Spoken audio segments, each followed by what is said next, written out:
once your screen looks like this, it shows the complete, and it will say task completed in 4 minutes and 42 seconds at the bottom, or whatever time it says for you. You are now done. So then you will be able to click on workspace, and that's where you want to be. So we probably will just allow kids to do whatever they want during their hour of code or their hour of modding, as long as it is modding and playing to test their mods. So they don't have to make a specified amount of mods, but you need to know how to make them. So I'm going to run you through code blocks and textures and making the item and implementing it. So in order to add an item to a game, we have to create the texture. So we're going to create texture. I'm just going to do create texture. So you can choose transparency, template, or color. Template is one of the favorites because it lets you to choose what you want to make. So I'm going to make a, for the sake of the learning process, we're just going to do a redstone lamp base, because why not? We're going to make our own little redstone lamp. So I'm going to grab what I want to color, but first, what's really cool and what you need to know is the pencil lets you draw. It's pretty self-explanatory. The shapes lets you draw a shape by clicking and dragging. You can draw a circle, you can draw a ring, you can do whatever you want. And then if you wanted, you can put smooth edge on, and that adds almost invisible but clearly seen to be less opacity.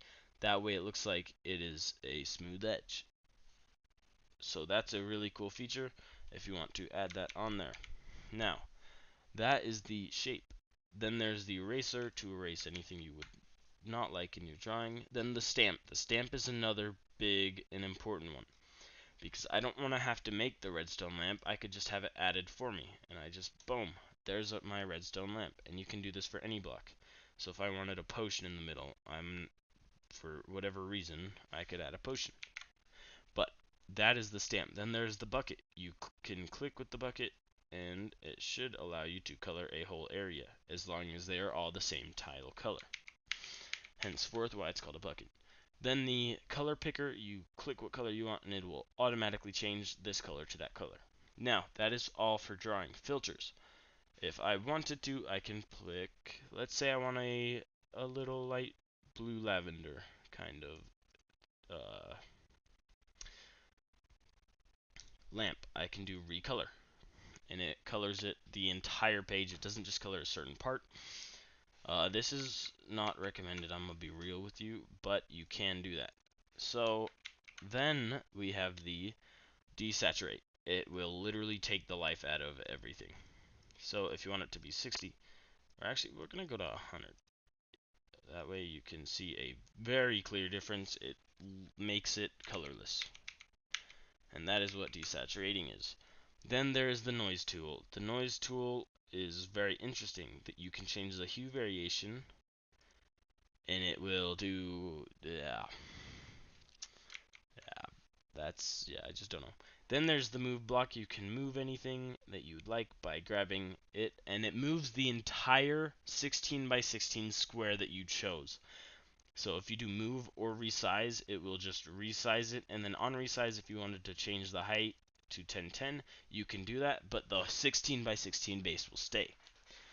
Now we will move on to our resize canvas. Now this will resize the entire thing, and that is what's very convenient, because sometimes you want to change the size, but you may just change the layer, and that makes it look bad. And that is how you use the move and resize tab. Now on the right side we have our layers. If you wanted, you could add a new layer and you could do template. So I'm going to do that. And say I wanted to have something cool and going across it, so I could add that. And now I have this template going across the whole thing. And what's super neat is that you can't draw on the other template.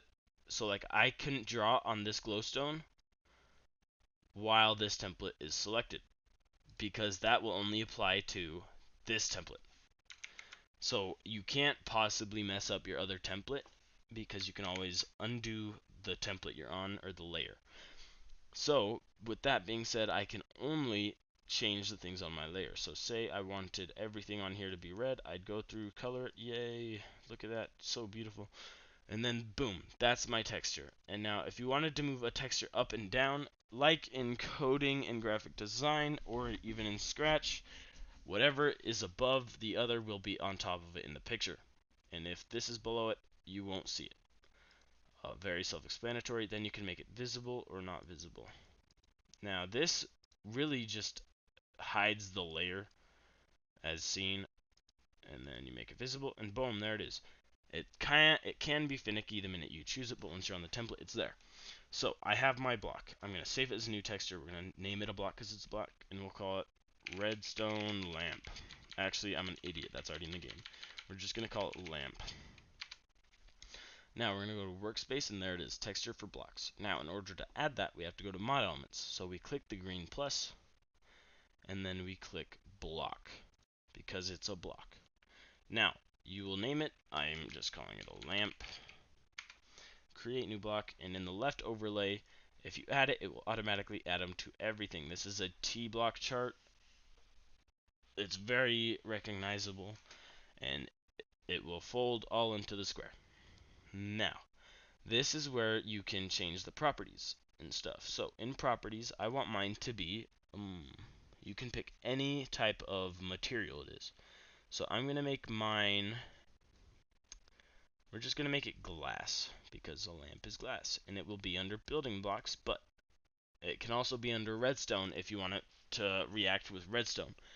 So for me, you can change the speed factor, the jump factor, or the slipperiness. So slipperiness is like ice. The jump factor, if you change it higher and higher, you'll jump higher on it. And then speed factor makes you run faster on it. Now, luminance is, if you click on the check mark, it controls how much light the block emits. If a value is a value between 0 and 15. If set to 0, it won't emit. If set to 15, it will emit as much light as glowstone. So I don't believe you can go over 15. I haven't tried this that often, but we'll see. 25, that works. Nope, it has to be 15. Then light opacity is the property determines how much the light level decreases when going through this block. So when you go through it, it will decrease. That's pretty much it. Can you walk through this block? Sure, why not? You could make a secret hideout with that block. And then enable emissive rendering. You don't need to care about those ones. Those aren't really the ones that people care about. Now, generation, you only do this if you want it to actually generate in the world. So as we can see here, maximal generation height is 64, which is about in this section. It's right above this blue. But the normal world is, I believe, like 70. It's up to you. You can have it spawn wherever you want. It might look really messed up if you accidentally have it spawning in the sky, but that's okay. Then minimal generation height is 0. And now blocks that this can replace, you can click stone if you want. Dimensions to generate, and you want to make it surface, or else it probably won't generate in the surface. And yes, okay. And then we have our block. We can save it, and that's the simple stuff. Then normally I'd play the game for you. I'd get in and I'll show you that it's there, but we'll do that all at the end. Now we're going to quick do the blocks. So I'm just going to, for the sake of time, we are going to make a tools set. We'll make it gold, why not? Or actually, no, gold's awful. What is this? Piston head. Yo, that's super cool. I forgot this got an update. We will do... we'll do a dragon head, why not, man? And then we will do... You can adjust the tool factor. This makes it how strong it is. I'll do 5. I believe that's netherite. Oh, I gotta name it Dragonite. Why not? Pokemon vibes, bro.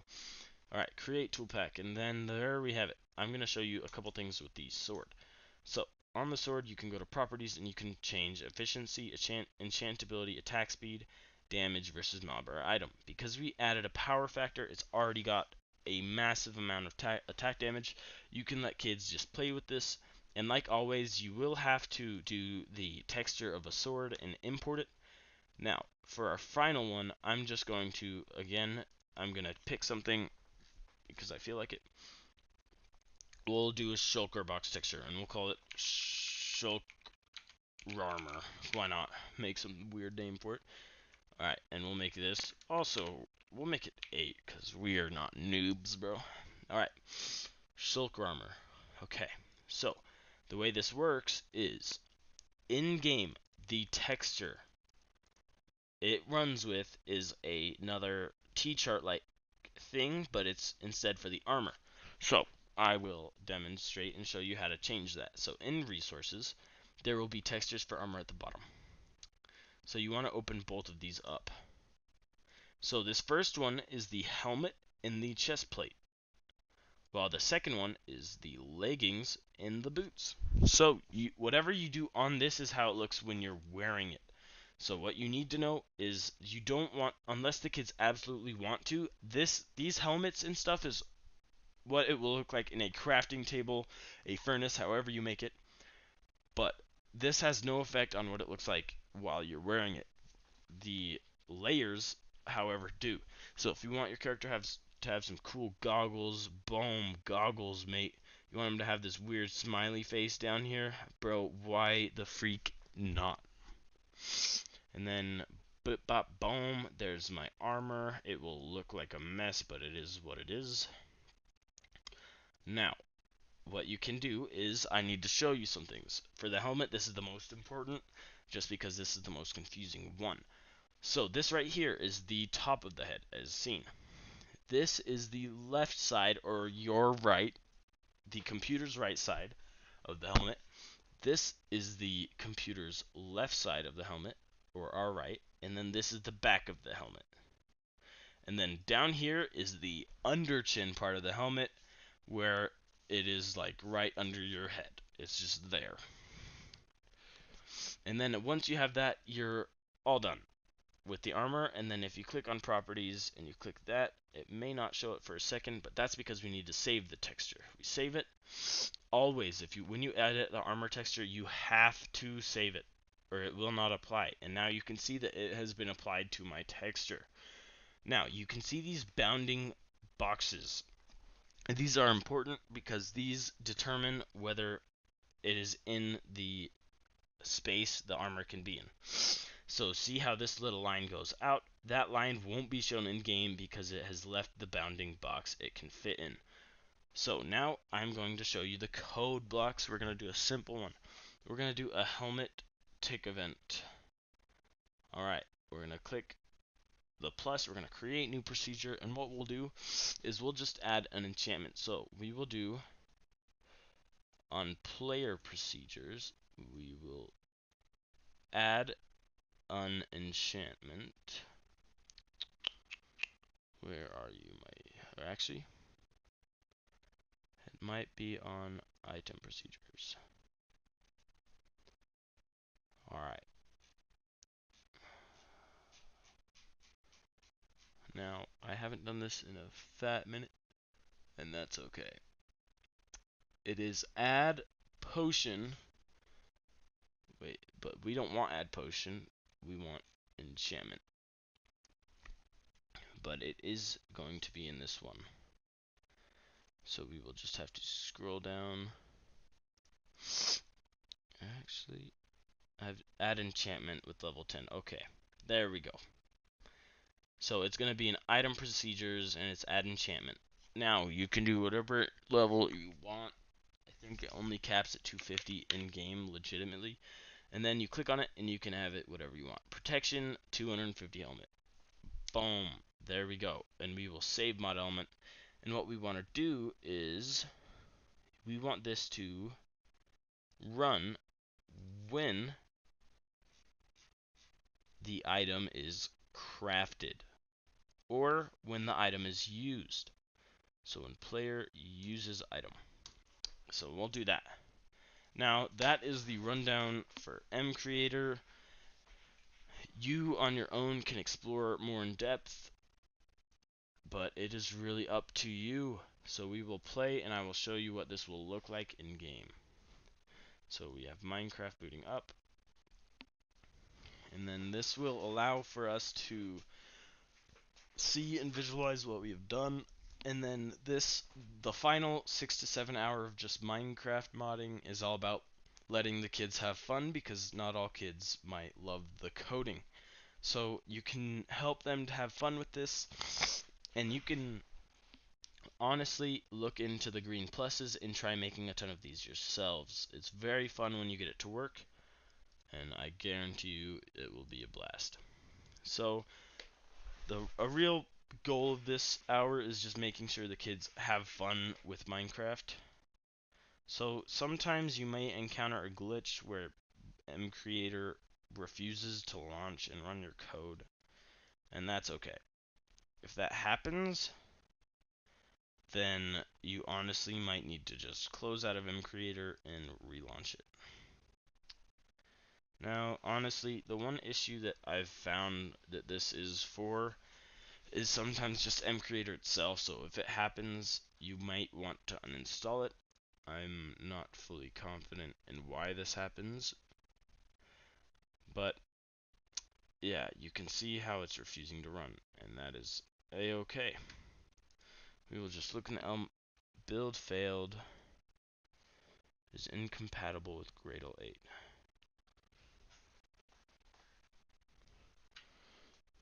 Okay. Okay. So, this is a interesting situation. Run client.